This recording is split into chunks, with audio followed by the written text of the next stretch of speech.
Thanks so much, Kath, for joining us today. I'm really excited to be talking to you today. So big thank you. It's amazing to be here. Always love chatting to everyone at the Lott. For those who don't know what the Kindness Factory is at home, could you go into a bit more detail about what you guys do? Yeah, I guess we've been sort of going strong for about the past 5 years, and we operate off the basis that life can be really challenging for any given reason, and no one goes through life unscathed or free of adversity. And so why therefore do we make, as human beings, we often make life a lot tougher than it really has to be. And so I guess through my own personal experiences as a founder, I really recognized 5 years ago that we could all afford to be a little bit kinder to one another. So we do two things, but they're both centered around and rooted in education. So we're on a mission to make the world a kinder place. And we do that by operating in the primary school sector, by teaching kids the basic principles of kindness via a kindness curriculum.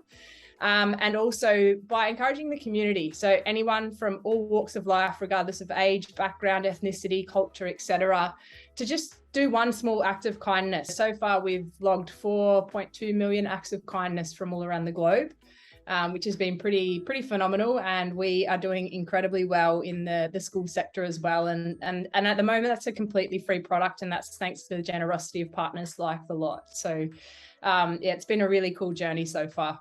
I'm guessing you probably look at the acts of kindness now and then. Is there any a favorite kindness log that you've seen so far, or anything that really stood out to you?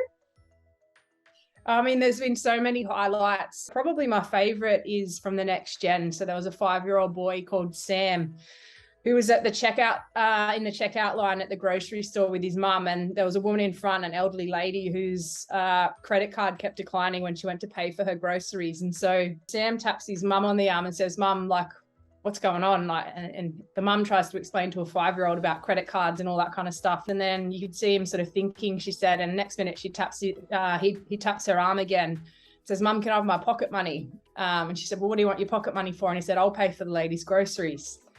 And you can imagine a 5-year-old doesn't have anywhere close to the amount of money needed to pay for the groceries. But I guess what his action did was inspire his mum, who did have that, amount in the budget that week to be able to pay for the woman's groceries. And and this is what Kindness Factory is about. We sort of use the hashtag of one small act, and that just really means that there's no act of kindness that's ever wasted. And sometimes the smallest thing can actually lead to the biggest change as well. So there's true strength in kindness. And I think that the more that's out there in the world, true kindness, then the better society will be.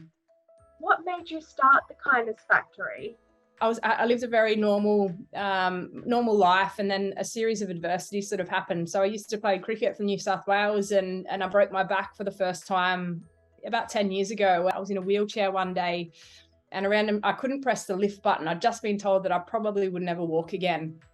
And I felt utterly crushed. My dreams of playing cricket at an elite level as a professional cricketer just vanished in front of my eyes. And I just felt defeated. And this man walked past and must have seen my head in my hands. And he pressed the lift button for me. And I didn't realize it until I heard, the ping. It goes ping when it's about to, I saw the ping, and I was like, and then I saw him sort of walking off into the distance, and I was like, wow, he's pressed that button for me. He didn't say anything.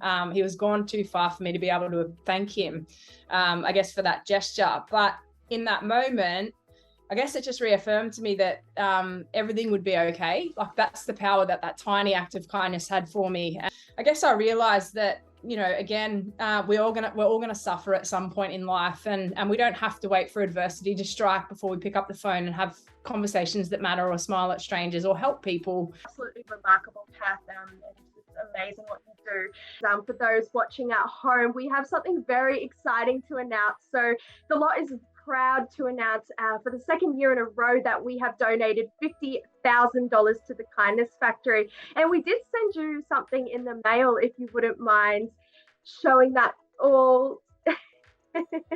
So $50,000 is coming your way. A big blow-up check for you to remember this donation by. Yeah, absolutely. I returned home the other day to a very lovely surprise. So that'll allow us to do all of the wonderful work that we've been getting up to over the past sort of 2 years that we've been in partnership together. So we are incredibly grateful, and there's no way that we could do the work that we do without your support. So thank you very, very much.